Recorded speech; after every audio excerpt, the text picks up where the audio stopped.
Assalamualaikum warahmatullahi wabarakatuh. Alhamdulillah wa syukru ala ni'amillah. Urang ayeuna dugi kadangat ayeuna masih keneh tiasa ditepang dangukeun deui dina acara anu matu kamemet urang sadayana. Nyatana dina pagelaran dongeng Sunda jejer carita jalma kajajaden. Ayeuna kantun bagian anu ka 75 nanya pamiarsa. Atuh ngarah teh nyangkolong tingkana waktos sumangga. Ayeuna mah urang lajengkeun deui dongeng jalma kajajaden bagian anu ka 75 na. Kumaha salajengna? Para wargi sadayana dina mangsa Neng Tina masih keneh ngajoprak dina laledugna tegalan eurih anu samemehna dijadikeun tempat makalangan. Sedengkeun Ari Bahdamar mah harita teh geus ngariung deui di mana Paakas. Sae atuh Ari Sitina parantos palastra mah bah. Janten Ari saleresna mah eta we teh bangsa siluman atanapi kumaha bah? Pak Akas neutup ka Bahdamar. Lain bangsa siluman. Masih kene bangsa manusia si Tina teh. Ngan manehna geus ditalikung ku kakuatan siluman orai. Matak prawatakna oge leuwih doyong kana watak siluman orai deuleu Akas eta teh. Oh, paingan atuh ari kitu mah bah. Dah tina barang daharna oge parantos benten bah. Kadah sarang daging atanapi sarang lauk we. Sangu mah tos jarang ditewal-tewal acan ku si Tina teh bah. Sareng eta deui bah naon. Saparantos wengina kikian teh sok peurih abdi mah dugi ka laledeh bah.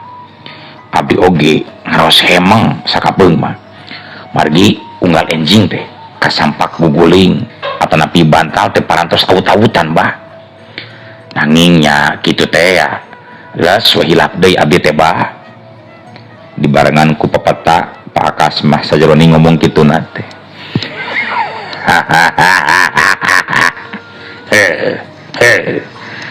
Dari sabenerna mah maneh teh ngan ukur ngagulang gaper bantal dulu nya wajar we rek nepi ka barolek sek oge sia bantal kain anu sakitu heurasna ngadon diajul-ajul komo meureun ilaing mah bari make jurus nojer langit gebrek gedang ajul gedang gebrek limus nya meureun rek teu bolak sek kumaha deuleu Akas. Ngadenge caritan Bahdamar sa model kitu teh si Parmo jeung si Bacok mah nepi ka muhak ngehek siga nu keur nahan piseurieun. Pak Akas oge nepi ka badeureum beungeut siga nu kaeraan pisan. Teras kinten-kintena naon margina nya matak si Tina dugi ka milih abdi janten carogena bah henteu sanes kitu bah. Tanya Pak Akas deui.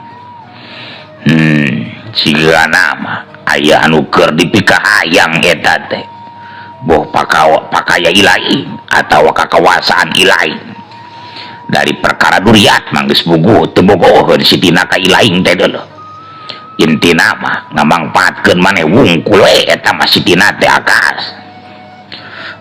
Duh untung kabujeng ka pendaku Abah hatur nuhun pisan we bah parantos nulungan ka abdi bah. Bahdamar timbang unggut-unggutan si Parmo jeung saurang di baladna anu teh tadi ngan ukur ngaregepkeun oge jadi pipileueun arunggut-unggutan.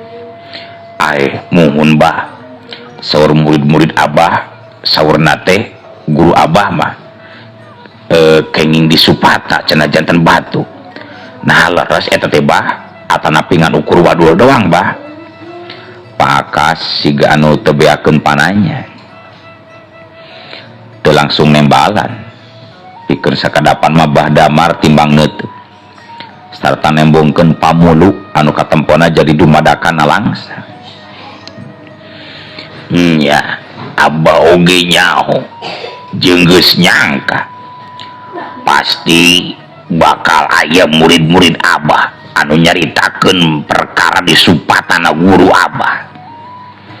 Memang bener pisan deui sakur perkara anu dicaritakeun ku murid-murid Abah teh. Geus leuwih 100 tahun Abah kukurlingan ngalanglang buana kaditu kadieu enggoning neangan jago jeung jawara sakti anu mampu tur bisa ngabebaskeun supata guru Abah. Tapi geus ngalanglang buana kawetan ka kulon ka kidul ka kaler tapi weleh sanggeus sakitu lilana udar kider oge aya saurang-urang acan anu sanggupeun ngabebaskeun supata guru Abah.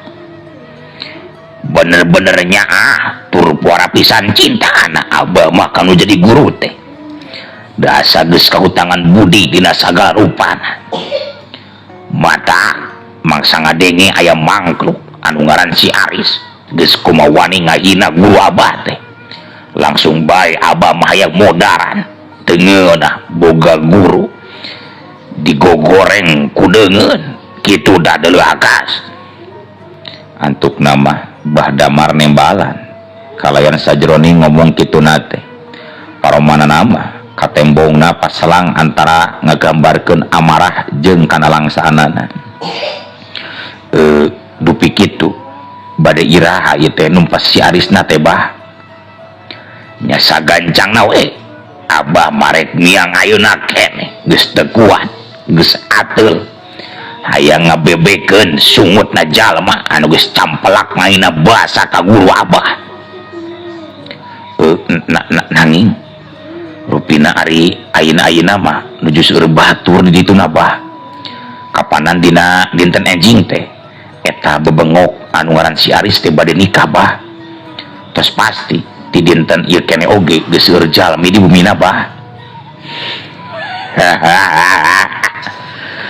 Paduli teh teuing najan rek aya jalma sadunya keur kawuh rumpul di mana oge teu waleh dilayanan ku dewek mah deuleu akas.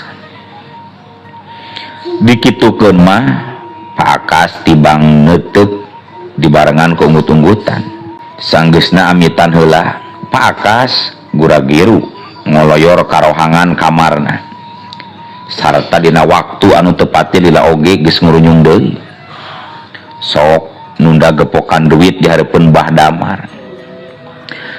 Tah eta kangge bekal nabah upami si Aris parantos palastra mah ku abdi oge teu burung ditambihan deui bah.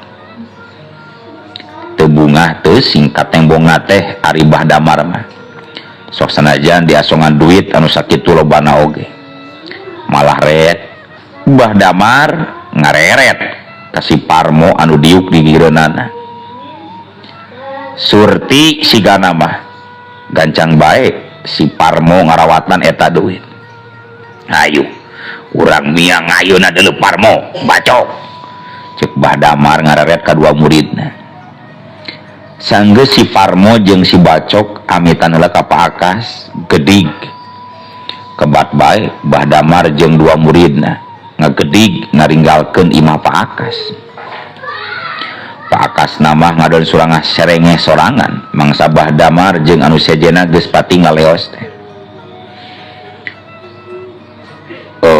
Bade dianteur ka Jatiduduna atanapi moal bah tanja si Parmo sanggeusna rada jauh ninggalkeun imana Pak Akas. Kituna teh bari dibarengan ku ngarandag heula. Teu kudu deuleu dewek marek sorangan we sangkan teu barabe lila di jalan. Teras perkawis si artos kumaha tuh bah nya masalah duit mah cekelan we keur kabutuh sapopoe lain jeung sangkan marane nyaho ye Abah mah pangnarek ngadatangan jalma anu ngaran si Aris teh lain ieu nedunan parentah si Akas deuleu da geus nyawa Abah oge si Akas mangan ukur nyebarkeun fitnah sangkan Abah daek mateni eta mangkluk. Abah yakin pisan jalma nu ngaran si Aris teh lain jalma jahat. Abah rek ngadatangan si Aris teh hayang ngabuktikeun we kana kasaktianana eta mangkluk. Da salila ieu taya seorang urang acan jawara anu mampu mapakan jeung ngungkulan kamampuan Abah. Nya susuganan we datu eta mangkluk anu ngaran si Aris teh bogeun kasaktian anu hebat. Tur bisaeun atawa bogeun ilmu pikeun ngabebaskeun supata guru Abah kitu tah deuleuh. Mbah Damar rutret kadua muridna. Timbang arunggut-unggutan si Parmo jeung si Bacok mah mangsa guruna ngomong kitu teh. Omat deuleuh Parmo, Bacok. Marane duaan tong siga si Pelok atawa siga si Sarta jeung anu sejena anu kiwari geus palalastra. Eta mangkluk marantangul tara ngaguguk kana caritaan dewek deuleuh. Dewek mah matak daek ngangkat maraneh jeung anu sejena jadi murid deh. Tujuan utama nama sangkan bisa ngeureunan tindak laku kajihatan, kadoliman jeung kangkara murkaan. Sangkan teu babadog rarampog deui kawas ti heula. Peh ayeuna mah balenerkeun heula kalakuan ilaing duaan deuleuh. Mata nepi ka kiwari Abah karek nurunkeun saparapatna tina kasaktian anu geus kacangging ku Abah teh. Sabab Abah mah paur. Da geuning pamadegan maraneh mah masih keneh gagaleongan, masih sok terkadang kakeunan ku waging sieun. Tacan sagemblengna panceg dina bebeneran. Buktina we si Pelok jeung sejena demi duit anu jumlahna teu pira oge. Maraneh sakabeh mah masih keneh tega nelasan pati ka sesama manusia. Babari ngalap ilmu jeung kasakten mah deuleuh. Anu hese mah mawana sarta nerapkeunana dina kahirupan. Tungtungna akibatna nya marines ka diri sorangan. Kitu da deuleuh Bacok Parmo. Ceuk Mbah Damar deui kalayan pohara pisan dariana. Kanggo abdi mah kahebatan sakieu oge cek Abah. Anu penting mah Abah sehat tur panjang iso we Bah. Ceuk si Bacok siga anu semuna langsa mangsa ngomong kitu nate. Tong ngadoakeun lila hirup di dunia deuleuh. Da tiba heula oge dewek mah geus sayang balik ngan peda we masih keneh katalian ku sumpah sorangan anu hayang ngabebaskeun supatan anu jadi guru deuleuh. Langsung tarungkul si Parmo jeung si Bacok oge ari dikitukeun ku nu jadi guruna mah. Ayeuna dewek rek ka Jatilindu. Hanjung we maraneh mah marantong di we. Omat sing ingat kana papadon jeung caritan Abah bieu deuleuh. Dua muridna Mbah Damar anu tetela asalna mah sok babadog atawa rampok. Tibang bisa tarungkul sarta unggut-unggutan. Siga nu serab ari kudu males neuteuk kana beungeut anu jadi guruna. Curelajeng las. Geus kitu mah langsung bae Mbah Damar ngacorelat sakiceup tanon ninggalkeun si Bacok jeung si Parmo anu masih keneh ngarluk tungkul jika buek menang mabuk. Cag kayaan si Parmo jeung si Bacok anu rek baralik ka lemburna jeung kayaan Mbah Damar urang tinggalkeun heula. Ayeuna urang caritakeun di lembur anu rek dituju ku Mbah Damar. Harita di lembur Jatilindu harita teh meh kabeh warga ngagimbung di jalan rereongan enggoning meresihan jalan timiti imahna Kang Husna nepi ka imahna Lurah Asep.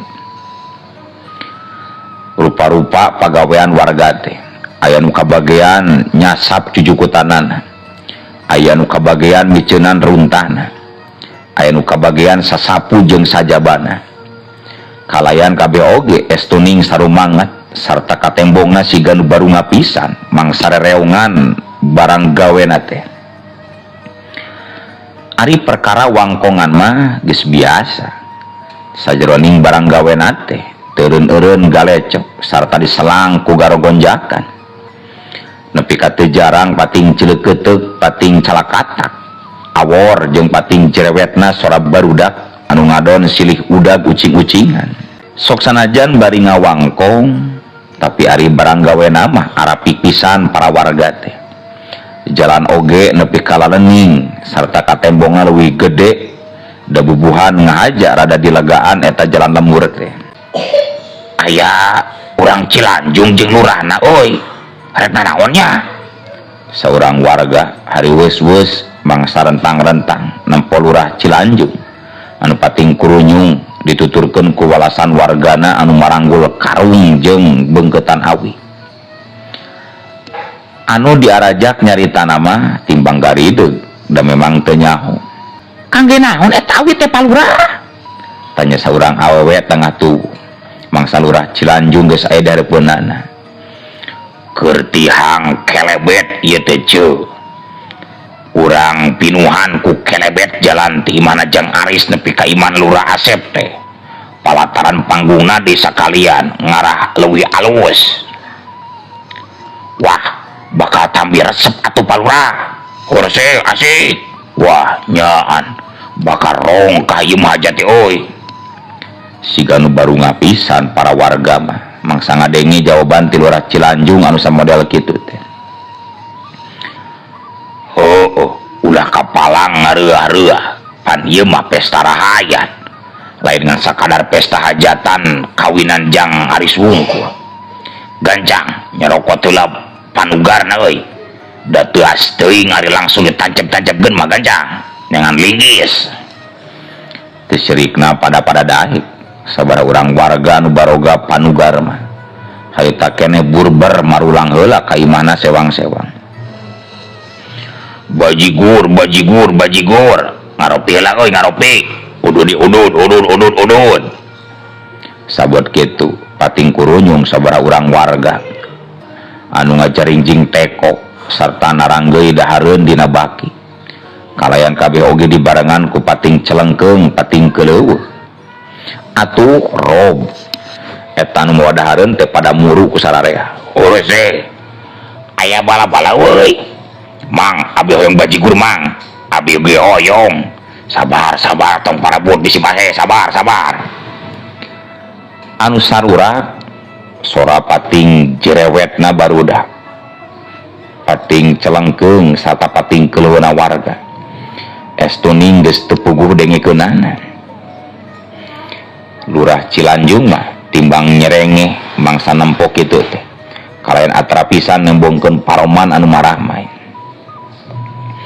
ari itu saha asa karek nemboan kuring mah jalmana tuh itu satu tuh tanya lurah Cilanjung ka salah seorang warga mangsa nampo dua urang jalma anu keur ngadareukeutan ka palebadinya tetela geuning eta dua jalma teh tayalian Mang Lombri jeung Mang Jalal anu tayuh nama karek narepi ka eta lembur pikeun ngajalakeun tugas ti Pak Irwan teh luka tuh teterang palurah tembal anu ditanya dibarengan ku ngangkatkeun dua tak-takna teu nanya deui lurah Cilanjung oge ari geus puguh anu ditanyana teu arapaleun sanepina kahareupeun lurah Cilanjung gura-giru bae Mang Jalal jeung Mang Lomri mah darengkuh tanda mihormat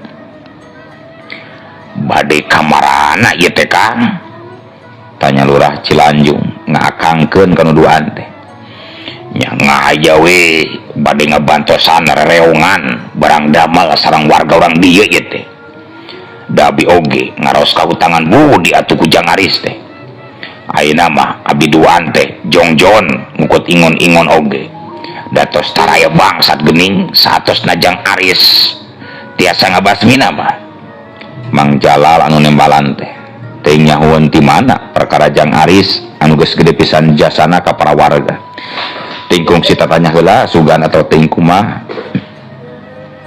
oh nah hari kawit di lembur mana gitu Kang di Cisaat abdi mah sami ye oge mali mata tanggi pisan tembal Mang Jala kitu nate ditungtungan ku ngareret ka Mang Lomri timbang ungguk Mang Lomri nama. Oh ti Cisaat jung atuh geura ngaropi heula capek mapah ti Cisaat teh da lumayan tebih ka dieu teh geuning nya hatur nuhun we Kang wareg keneh nembe teh parantos barang tuang heula di warung itu tuh ngakangkeun deui Mang Jalal oge ka Lurah Cilanjung teh da sigana macan apaleun yen dirina keur ngawangkong jeung lurah. Saurna mah rerencangan masantren oge ayeuna mah linggi sareng Jang Aris cenanya leres eta teh Kang tanya Mang Lomri anu teh tadi timbang ungguk-unggukan. Sumuhun anu limaan nganjrek sareng Jang Aris tah anu liman deui mah nganjrekna teh di bumina Palura dah heurin saurna teh ari seueuran teuing mah cicing di bumina Jang Aris sarakti sadayana oge Kang padahal marlit keneh jalmina teh komo anu namina Jang Ahmad mah paling oge nembe 13 tahunan alit keneh pisan eta teh. Jang Atman anu pangalitna mah Palura nembe 8 tahun celengkeungna seorang warga anu ngaregepkeun kana eta wangkongan. Ai nya ketang Jang Atman anu pangalitna mah ke janten salira teh lurah di teh lemburan tanya Mang Jalal sanggeusna sileret heula jeung Mang Lomri Mang Salurah Cilanjung nyabit-nyabit ngarang Jang Ahmad teh. Sanes abdi mah lurah lembur Cilanjung lurah di lembur mah lurah Asep namina teh nya sami we abdi oge matak nyering reongan teh jalaran ngaraos kahutangan budi ku Jang Aris teh. Oh hapunten pisan atuh parantos kumaha wantun ieu ngakangkeun ka salira teh Pak da teh terang abdi mah tuh Pak. Atuh teu sawios we da teu naon nyebat akang oge Kang. Dupi ayeuna nah kamarana geuning Jang Aris sareng rencanganna teh jujur Aris leres nama teu acan kantos pendak sareng Jang Arisna teh abi mah matak tebi-tebi ti Cisaat ka dieu teh mamanawian we tiasa pajonghok hoyong terang jenisna ka anu namina Jang Aris teh nuju sibuk di bumina we panginten dan namina oge bade ngayakeun hajatan Kang.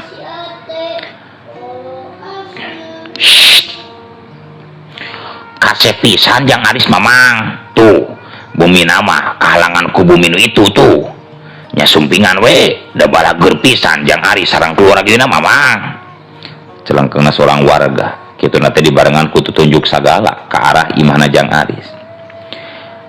Isin atuh ari nyumpingan mah wies we bade ngantosan Jang Arisna sumping we abi mah bari sakantenan bade bebantos heula bade dipasangan kelebet di jalan teh Palura itu geuning meuni seueur kitu kelebet sareng tihang oge geuning Palura.